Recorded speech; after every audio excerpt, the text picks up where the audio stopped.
Y después llegamos a la crisis internacional, llegamos al 2009, el 2010.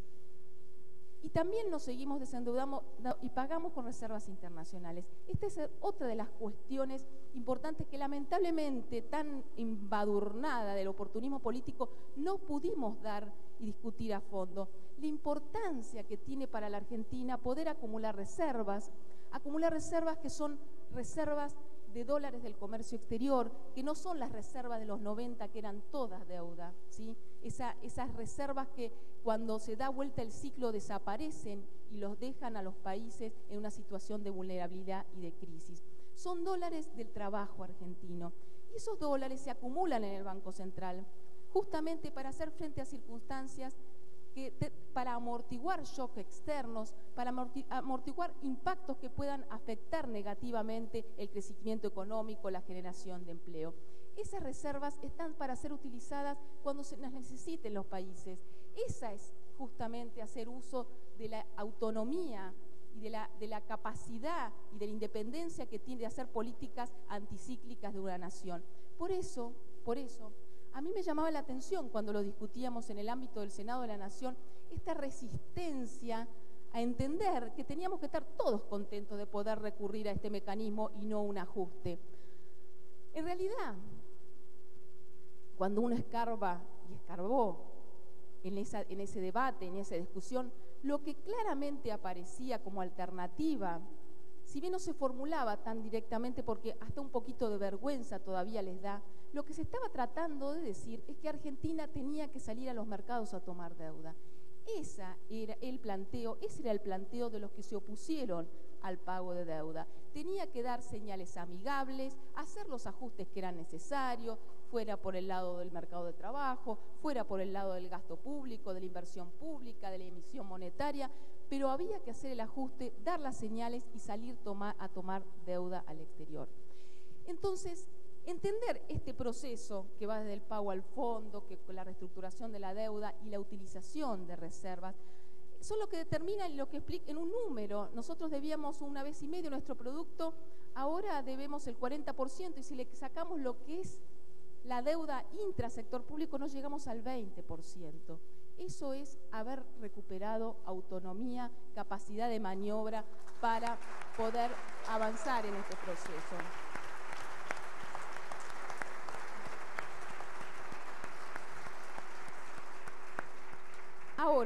Ahora, ¿por qué me detuve en reivindicar dos ejes de los análisis, de los estudios de Scalabrini, que eran la deuda, pero también la industrialización? Porque sabemos que ese es el desafío hacia adelante, que los dólares hoy están en gran medida porque la Argentina se ha venido diversificando progresivamente, pero también en una gran ponderación tienen los dólares de la soja, los dólares de la actividad agropecuaria. Entonces allá aparece la otra gran desafío para un país en desarrollo como la Argentina, que tiene que ver con hacer frente a lo que en vez de ser una bendición puede ser una maldición, que es la maldición de los recursos naturales, si uno se duerme en los laureles y piensa que esta mejora en los términos del intercambio, esta mejora en los precios de los alimentos va a ser eterna y que no va a haber una inflexión. Y justamente esto Cristina lo plantea tan claramente y en forma permanente.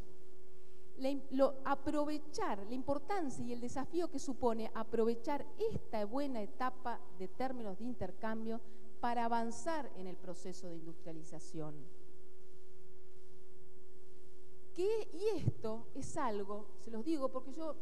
tengo la oportunidad a veces de salir a ir a las reuniones internacionales y en realidad en torno a las agendas que se están planteando a nivel de los organismos, en realidad insisten en que la transformación productiva tiene que venir fundamentalmente de la mano de mejorar productividad en la explotación de los recursos naturales, pero nada se habla del derecho y de la obligación que tenemos los países en desarrollo de avanzar en la industrialización, en la incorporación de valor a nuestros recursos naturales. Entonces,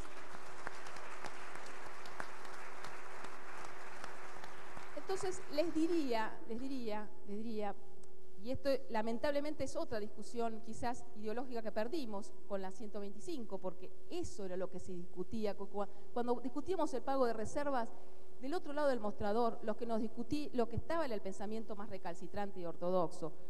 paguen con deuda externa o paguen con ajuste fiscal, ¿sí? Cuando nos discutían la 125, las retenciones móviles, lo que se estaba planteando desde el gobierno era qué perfil de país queremos, que si realmente queremos avanzar en la diversificación productiva, las retenciones tienen un rol fundamental para equiparar rentas de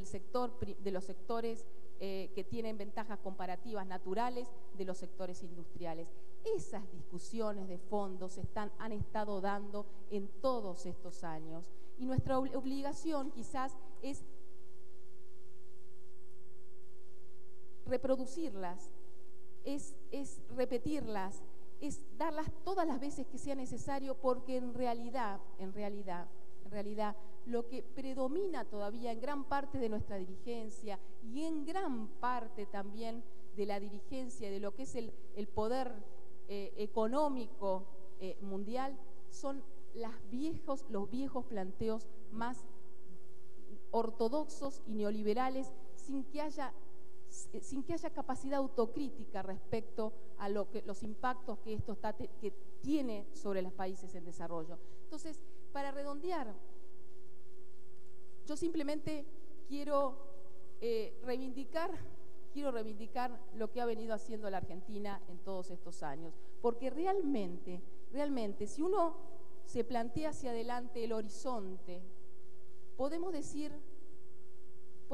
que hemos removido, justamente a partir de decisiones políticas deliberadas, uno de los principales obstáculos que históricamente condicionó a la Argentina para sostener su crecimiento,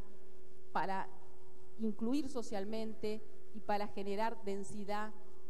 del mercado interno, que tiene que ver con la restricción externa. La restricción externa no es solamente deber menos al resto del mundo, sino también tener capacidad autónoma de generar dólares, de generar divisas para financiar nuestro propio crecimiento. Y para garantizar este proceso hacia adelante, ¿sí?, pasamos la prueba ácida de la crisis más profunda que sufrió la economía mundial desde la década del 30, en el año 2008 y 2009, y la pasamos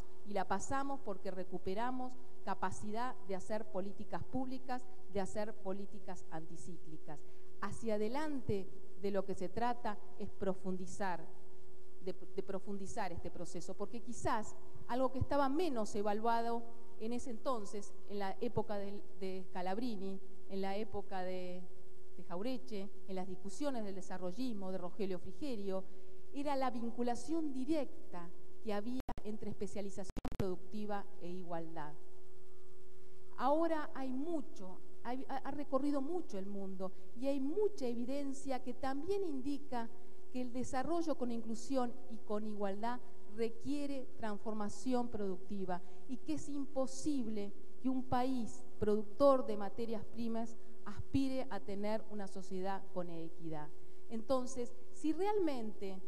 y esto es algo que permanentemente también se está invocando desde el Gobierno Nacional, de lo que se trata es profundizar esto y avanzar para realmente buscar una mejor igualdad y distribución del excedente económico, lo que hay que plantearse es que hay que seguir y no hay que retroceder ni un milímetro, ni un paso atrás.